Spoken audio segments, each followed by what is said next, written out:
আসসালামু আলাইকুম। আজকে দেখাবো আমরা কিভাবে রাতে ছুরি মাছ ধরি।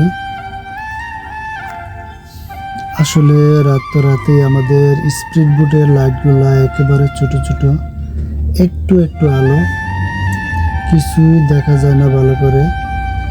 আমার হাতের ফোনটা দিয়ে একটা ভিডিও করলাম। আজকের ছুরি মাছগুলো কিন্তু বড় বড়, মাশাআল্লাহ।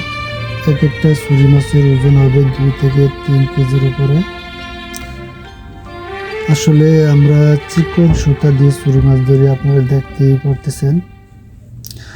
আসলে ছুরি মাছ রাতে ধরতে হয়, দিনের বেলা ছুরি মাছ আদর করে না, তাই ওমান সাগরে আমরা রাতের বেলা ছুরি মাছ ধরে থাকি।